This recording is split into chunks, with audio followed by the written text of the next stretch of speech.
He happens to be a gentleman, Ralph, and that seems to be something that you have forgotten all about. He treats us like women. That's something you've forgotten too, Ralph. You seem to have forgotten that I am a woman. How could I? You're always yapping. What if a single unscripted moment ended one of television's most legendary comedies overnight? The Honeymooners redefined sitcoms with its raw working-class humor, but behind the laughter was a moment so unsettling, it was buried for decades. One line, delivered differently than ever before, silenced the audience and sent shockwaves through the network. This is the story they tried to hide, a collision of political blacklists, sponsor panic, and a live broadcast that crossed an invisible line. Was it a mistake, or the night Jackie Gleason revealed more than Ralph Kramden could handle? Jackie Gleason's story didn't start under bright studio lights or in the comfort of a Hollywood mansion. It began in a cramped Brooklyn apartment, the kind where every creak of the floorboards carried the weight of struggle. Born in 1916, Gleason was raised in an Irish-American neighborhood that was as tough as the sidewalks he walked every day. His father abandoned the family when Jackie was just 9 years old, leaving his mother to hold things together with low-paying jobs and long hours. That kind of loss shapes you. For Gleason, it created a deep well of frustration, ambition, and grit that would later pour directly into the character of Ralph Kramden. Gleason didn't have the luxury of a clear path into show business. He spent much of his youth hustling, pool halls, odd jobs, and whatever it took to bring in a little money. The neighborhood itself was a theater of raw personalities, loud arguments spilling out of tenement windows, neighbors who lived paycheck to paycheck, and people whose dreams were always a little bigger than their means. These were the voices, the mannerisms, and the emotional rhythms he would eventually channel on live television. When Gleason yelled as Ralph Kramden, it wasn't just acting. It was Brooklyn coming back to life in front of the cameras. A variety stage was the board for his real big break and not a sitcom. Gleason, with his natural charm and timing, held an almost magical appeal for audiences. By the early 1950s, he had his own television show on the Dumont Network called Cavalcade of Stars. In 1951, Ralph Kramden was introduced to the world. The character was not meant to be the refined version we envision today, but instead portrayed as crude, loud, impatient, and always plotting. Television audiences used to seeing the cardigans and sage wisdom of the TV fathers all of a sudden found themselves watching a man shouting across a tiny apartment to an equally sharp-tongued wife. That was electric. While most television at the time romanticized suburban life, the Honeymooner sketches on Cavalcade spoke with a voice that embraced the grit. Ralph was a bus driver in New York City who never seemed to catch a break. He did not own a house in the suburbs, did not have a tidy lawn, and did not have a picture-perfect family.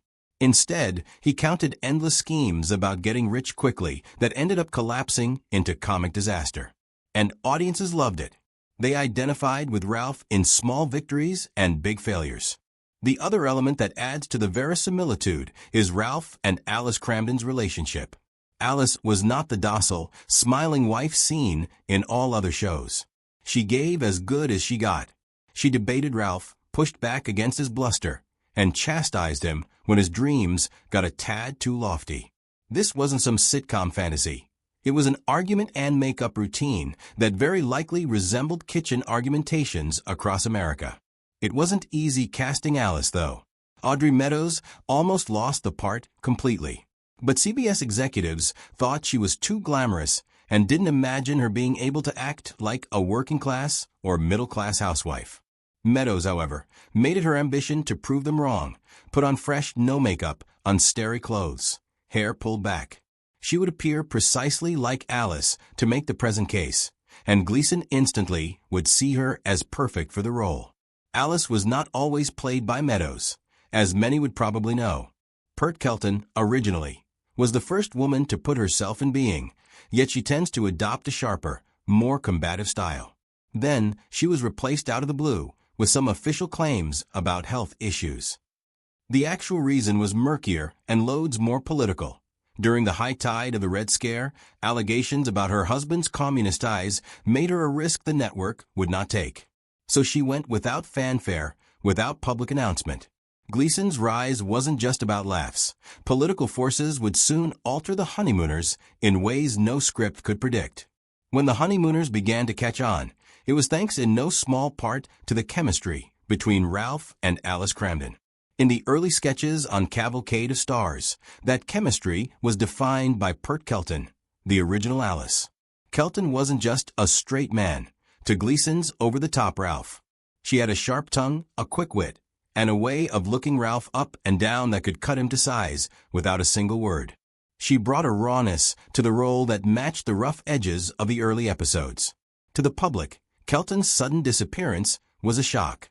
The official statement cited health reasons, a polite and vague explanation that was almost standard in the 1950s when networks wanted to avoid scandal. But those who worked on the show knew the real story.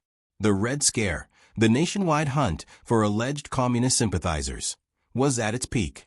Entertainment was one of the industries hit hardest by the so-called blacklist. Studios, networks, and advertisers didn't just avoid hiring suspected communists.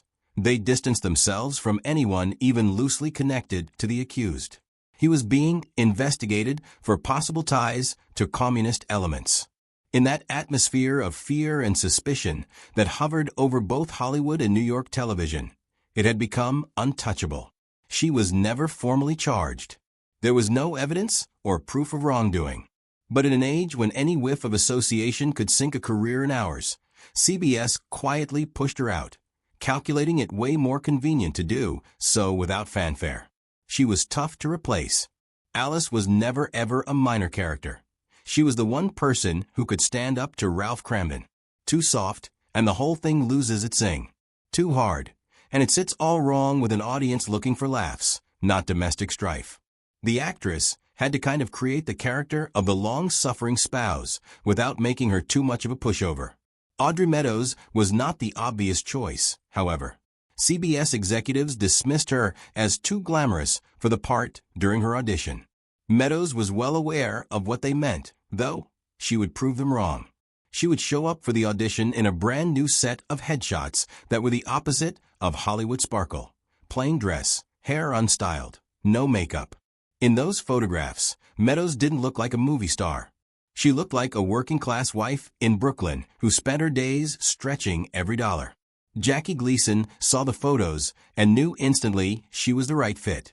The minute Meadows got under the skin of the character, the chemistry altered in a big way. Alice Kelton had been loud and brash, always quick to match Ralph's energy and volume.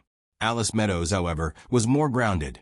Her sharp wit was still there, but with a calm, measured tone which made Ralph's bluster seem even bigger. Rather than yelling back, she let Ralph's anger burn itself out before subjecting him to the line that would leave him badly shaken. It gave the show a different rhythm, one that balanced the intensity of Gleason with an underlying strength of quiet. Some longtime followers of the early sketches missed Kelton's fire, but Meadows's interpretation warmed Alice so that it widened her audience. Now the audience saw not two always vying partners, but a couple that cared for one another, despite the disagreements. The onset of hostility was punctuated by periods of sentimental tokens. "Baby, You're the Greatest" hit differently when it came after Meadows' Alice had spent an episode putting up with Ralph's wildest schemes. The political purge had reshaped the cast, but the real revolution was yet to come when the show itself changed television history. When the Honeymooners spun off into its own series in 1955, television was a very different place.